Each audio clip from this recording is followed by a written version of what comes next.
ہو.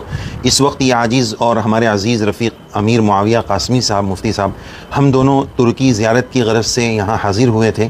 آج آپ یقین جانیے سامعین کہ ہمارے لیے بہت ہی زیادہ سعادت مندی کی بات ہے کہ حضرت اقدس متکلم اسلام سفیر احناف حضرت مولانا الیاس گمن صاحب زید مجدہ حفظہ اللہ علینا حضرت کے دولت کدے پر ہمیں حاضری کا شرف ملا ہے. برسوں سے حضرت سے ہم مستفید ہوتے تھے، یعنی یوں کہا جائے کہ ہم نے حضرت سے ہمارے بہت سارے اساتذہ کرام کے مقابلے میں حضرت سے زیادہ استفادہ کیا ہے. حضرت ایک درجے میں ہمارے استاد ہیں. تو الحمدللہ جب ہماری حاضری ہوئی، حاضری ہو کر ایک ہی دن ہوا ہے، ہمارے کرم فرما مفتی نعمان صاحب شیخ نعمان صاحب مکی کے توسط سے حضرت کا ترکی کا نمبر موصول ہوا. اس عاجز نے حضرت کو میسیج کیا کہ حضرت آپ کی ملاقات ہو سکتی ہے.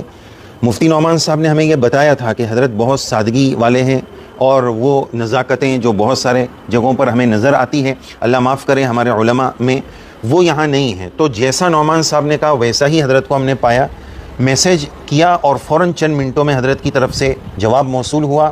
یعنی دو عجیب سی چیزیں دیکھی، ایک تو اصول پسندی بھی ہے اور طبیعت میں سادگی بھی ہے. یہ دو ایسی الگ الگ چیزیں ہوتی ہیں کہ بعض جگہ پر اصول پسندی ہوتی ہے تو طبیعت میں بڑا تشدد اور سختی ہو جاتی ہے. حضرت کی تو بہت سارے کمالات ہیں، سامنے بیٹھ کر وہ سب بتانا مناسب نہیں ہے. آج کی جو باتیں میں عرض کروں گا چونکہ اس میں سیکھنے کا پوائنٹ ہے، اس لیے ہم عرض کرنا چاہتے ہیں کہ ایک طرف اصول پسندی ہے تو دوسری طرف طبیعت میں بڑی سادگی اور بڑی نرمی ہے. خیر بہرحال بڑوں کے سامنے زیادہ لب کشائی اور زبان درازی مناسب نہیں ہے. اللہ تعالی حضرت کی عمر میں خوب برکت نصیب فرمائے. تو ہمیں یہ شرف اور اعزاز ملا کہ ہم حضرت کے دولت کدے پر حاضر ہوئے. حضرت نے ہمیں عشائیہ سے محظوظ فرمایا اور شام کی رات کے کھانے کی دعوت بھی حضرت نے عنایت فرمائی. پرتکلف دعوت ہوئی اور یہ خوشگوار فضا میں اس وقت ہم حضرت کے ساتھ محو گفتگو ہے. تو ہم نے سوچا کہ حضرت کے علوم و فیوض سے ہم کیوں نہ فائدہ اٹھائیں، اس لیے کہ حضرت سوشل میڈیا کے بہت بڑے شہ سوار ہیں. خاص طور پر علماء دیوبند میں حضرت نے ابھی ہمیں بتایا کہ سب سے پہلے جب تک عدم جواز کا فتویٰ ایک عام تھا ویڈیو کا، حضرت اس وقت سے سوشل میڈیا پر اپنی خدمات سر انجام دے رہے ہیں اور آج لاکھوں نہیں کروڑوں اور بے انگنت تعداد میں لوگ حضرت سے مستفید ہو رہے ہیں. تو ہم نے سوچا کہ ہم بھی حضرت سے استفادہ کریں اور ہمارے لیے بڑی سعادت کی بات ہو گئی کہ حضرت نے ہمیں وقت عنایت فرمایا اور یہ بات ریکارڈ کرنے کی بھی اجازت مرحمت فرمائی. حضرت جی سب سے پہلے ہم آپ کے بہت زیادہ شکر گزار ہیں، دل کی عطا گہرائیوں سے. حقیقتاً ہمارے پاس شکر گزاری کے حضرت الفاظ نہیں ہیں. ہم تو یوں کہیں گے حضرت ہم اتنے چھوٹے ہیں، لیکن ہمارے پاس اگر کوئی اس طرح آ جائے اور ملاقات کا وقت مانگے تو شاید ہم نہیں دے پائے. حالانکہ ہمارے پاس وہ چیزیں نہیں ہیں جو اللہ نے حضرت آپ کو نوازی ہیں. ہم تو یہی دعا کریں گے کہ آپ کا سایہ امت پر تادیر قائم رہے اور آپ کے علوم و فیوض سے حضرت امت دیر تک مستفید ہوتے رہیں. آپ اس وقت ایک روشن چراغ ہیں، آپ سے امت مستنیر ہو رہی ہے اور یہ چراغ جلتا ہی رہے اور امت مستنیر ہوتی رہے، ایسی ہماری دلی دعا ہے. تو حضرت ہمارے ناظرین کو آپ یہ بتائیں کہ اس وقت سوشل میڈیا کی کیا ضرورت ہے؟ نحمدہ و نصلی و نسلم علی رسولہ الکریم. علماء انبیاء علیہ السلام کے ورثاء ہیں اور علماء کرام کو اخلاص، اعتدال اور دلائل کے ساتھ اپنی گفتگو کو جاری رکھنا چاہیے. جو مسائل منصوص ہیں ان میں اختلاف کی گنجائش نہیں ہے اور جو مسائل فروعی ہیں، اجتہادی ہیں اور فقہی طرز کے ہیں اس میں اختلاف کی گنجائش ہوتی ہے. اور میں اس موقع پر علماء کرام کی اور عوام الناس کی خدمت میں گزارش کیا کرتا ہوں.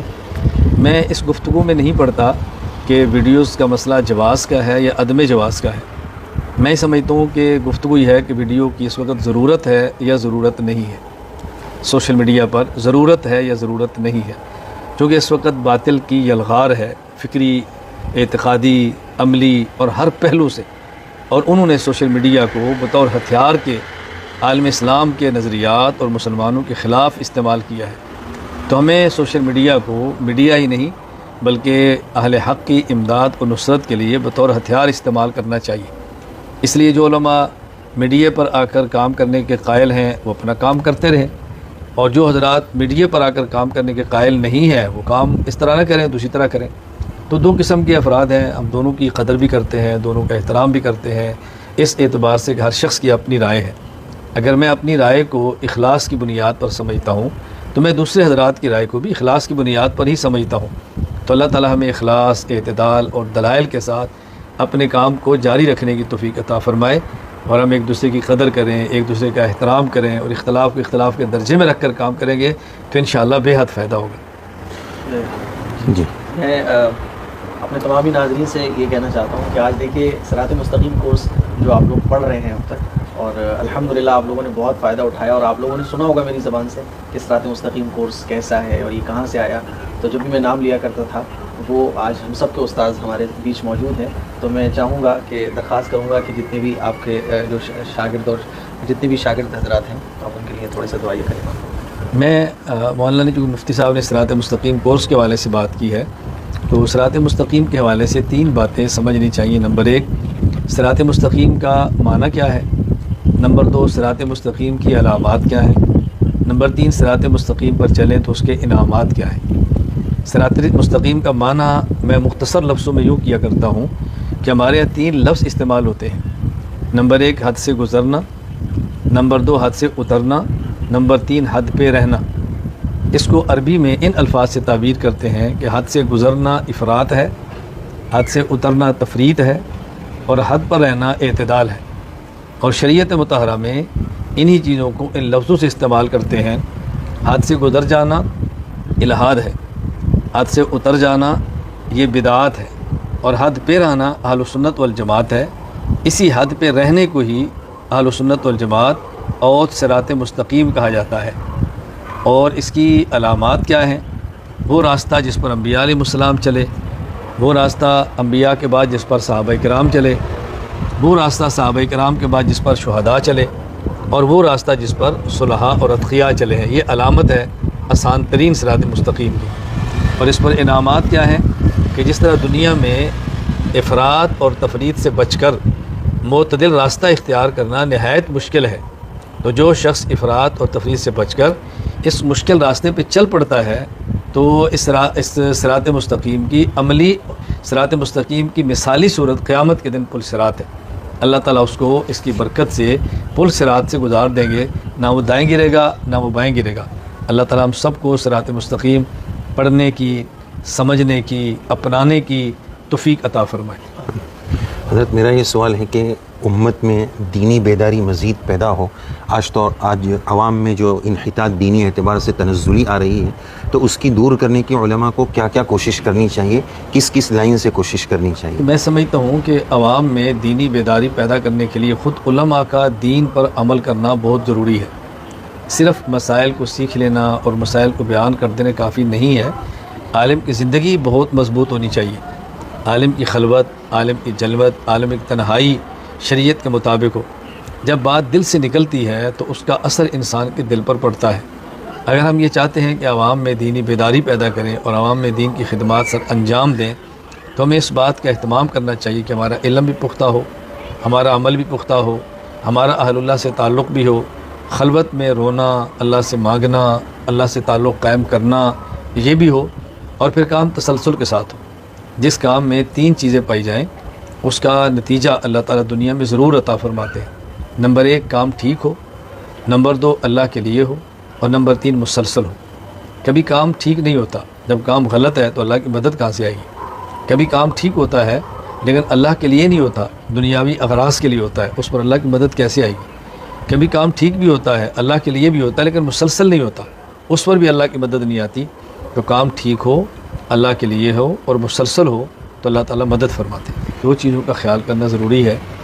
یا تو مسائل بتانے والا خود ثقہ عالم ہو اور اس کا مطالعہ اچھا ہو، علماء کا اس کے اوپر اعتماد ہو. صرف اس کا اپنا مطالعہ کافی نہیں ہے، اس وقت کے علماء اس پر اعتماد کرتے ہوں. ایک صورت تو یہ ہے. دوسری صورت یہ ہے کہ آدمی کا اپنا مطالعہ کمزور ہو، اپنا علم پختہ ہو، لیکن وہ کسی پختہ صاحب علم سے رابطے میں ہو، اس کے ساتھ ان کا تعلق ہو، اور وہ اپنی بات نقل کرنے کی بجائے کسی پختہ اور جید عالم کی بات کو نقل کرے. 2 چیزیں ہوں تو پھر تو بہت اچھا ہے. اور اگر آدمی کا اپنا علم پختہ بھی نہ ہو اور کسی پختہ کی رائے نقل بھی نہ کرے تو میں سمجھتا ہوں کہ اس میں پھر فائدہ نہیں ہوتا. بہت شکریہ. اچھا حضرت، ہمارا جو جمعہ میں علماء وعظ فرماتے ہیں تو عالم کا وعظ کیسا ہونا چاہیے؟ بعض مرتبہ سیاسی گفتگو ہوتی ہے تو اس کو بے دینی سمجھا جاتا ہے، اور بعض مرتبہ یہ کہ مطالعہ نہیں ہوتا ہے تو کبھی ادھر چلے گئے کبھی ادھر چلے گئے. اس تعلق سے عالم کو جمعہ میں اس بات کا خیال کرنا چاہیے کہ عوام کی ضرورت کیا ہے. جو موقع کی یہ ضرورت ہے اس کے مناسب گفتگو کرنی چاہیے. یہ عالم کا حق، عالم کی ذمہ داری ہے. ظاہر ہے سیاست شریعت کے مطابق ہو تو وہ بھی دین ہے، دین کا حصہ ہے، کوئی دین سے الگ نہیں ہے، بس ہونی شریعت کے اصولوں کے مطابق چاہیے. میں نے خود اس کے لیے اہتمام کیا ہے کہ ہماری ایک کتاب ہے واعظ و نصیحت، ابھی الحمدللہ اس کی 6 جلدیں چھپ گئی ہیں، وہ ہر ہفتے کا واعظ ہے، اس میں میرے سامنے عوام بھی ہیں اور علماء بھی ہیں۔ اگر کوئی عالم اس واعظ و نصیحت کو اپنے پاس رکھ لیتا ہے تو سال بھر میں اس کو مدلل جمعے مل سکتے ہیں کہ ہر جمعے کو نیا عنوان پر گفتگو کرے تو دلائل کے ساتھ کر سکتا ہے۔ ہم نے اس ضرورت کو بھی پورا کرنے کی اپنے حد تک کوشش کی ہے۔ بہت شکریہ حضرت، بڑی اچھی بات آپ نے یہ عنایت فرمائی، بلکہ ہم درخواست کریں گے ناظرین کے سامنے کہ حضرت وہ مواد ہمیں بھی مل جائے۔ یہ اس عاجز نے جو جمعہ کے تعلق سے بات کی اور حضرت نے اس پر جو ہمیں جواب عنایت فرمایا، یہ اسی بات کی طرف توجہ دلانے کے لیے کہ حضرت کی سوشل میڈیا پر اور واٹس ایپ پر بطور خاص حضرت کی یوٹیوب سے بھی زیادہ خدمات ہیں، ہزاروں اور لاکھوں کی تعداد میں لوگ مستفید ہو رہے ہیں، تو ہم نے بھی الحمدللہ کافی استفادہ کیا۔ موقع بہ موقع حضرت کے مکتوبات اور تحریریں آتی ہے، موقع کی مناسبت سے انتہائی نفیس ترین، جیسے ابھی ہم محظوظ ہو رہے تھے نمبر وار 3 باتیں۔ ہمیں تو حضرت کو 3 بات بولنی ہو تو بہت ڈر لگتا ہے کہ نمبر 1 کے بعد 2 بھول گئے تو کیا ہوگا، تو 3 بولنا ہوتا ہے، ہم کبھی نمبر نہیں بولتے ہیں۔ ہم نے آج سے 15 سال پہلے سے شاید حضرت کے واس یا اس سے پہلے سے سن رہے ہوں گے، یہ بات بھی بڑی عجیب لگی کہ ہر بات کا اجمالی نمبر پھر تفصیلی اس کو شمار کرانا۔ ہمیں جب بولنا ہوتا ہے تو کبھی بھی نمبر نہیں بولتے ہیں، 3 چیزیں گنا دیں گے لیکن نمبر بولنے میں بڑا ڈر لگتا ہے۔ تو بہرحال انتہائی نفیس ترین مدلل مختصر گفتگو حضرت کی جمعہ کے پہلے ہر ہفتے آ جاتی ہے۔ ہم جو جمعہ میں امت کی رہبری کی کوشش کرتے ہیں، ہمیں چاہیے کہ ہم ایسے اکابر سے وقتاً فوقتاً مستفید ہوتے رہیں۔ اللہ تعالیٰ حضرت کے سایہ عاطفت اور ذل عاطفت کو ہم چھوٹوں پر، ہم خردوں پر تادیر دراز فرمائے۔ حضرت 1 منٹ کی دعا بھی ہمارے ناظرین کے لیے کرا دے تو ہمارا زیادہ فائدہ ہوگا، سب کو دعا بھی مل جائے گی۔ اللہ تعالیٰ ہم سب کو اپنے دین کی مقبول خدمت کی توفیق عطا فرمائے۔ اگر اللہ تعالیٰ ہماری جان، ہماری اولاد، ہمارا مال، ہمارا سب کچھ اپنے دین کے لیے قبول فرما لیں گے تو یہ اللہ تعالیٰ کا ہمارے اوپر احسان ہوگا۔ اللہ تعالیٰ مرتے دم تک دین کی خدمت میں لگائے رکھے، اور وہ نیک اعمال جو دین کی خدمت کے لیے مفید اور معاون ہوتے ہیں اللہ اس کی توفیق عطا فرمائے، اور وہ برے اعمال جو دین کی خدمت میں رکاوٹ بن جاتے ہیں اللہ تعالیٰ ان سے ہماری حفاظت فرمائے۔ اللہ تعالیٰ ہم سب کا خاتمہ ایمان پر فرمائے، اہل حق کے ساتھ اللہ ہمارے دنیا میں بھی رکھے، اللہ ہمیں آخرت میں بھی رکھے، اور قیامت کے دن اللہ تعالیٰ اپنے عرش کا سایہ نصیب فرمائے، اپنے حبیب صلی اللہ علیہ وسلم کی شفاعت نصیب فرمائے، اپنے حبیب صلی اللہ علیہ وسلم کے مبارک ہاتھوں سے اللہ میں جام کوثر عطا فرمائے، اللہ تعالیٰ بغیر حساب کے جنت میں داخلہ عطا فرمائے۔ السلام علیکم ورحمۃ اللہ وبرکاتہ۔ جزاکم اللہ، اکرمکم اللہ، بہت شکریہ، شکریہ، جزاک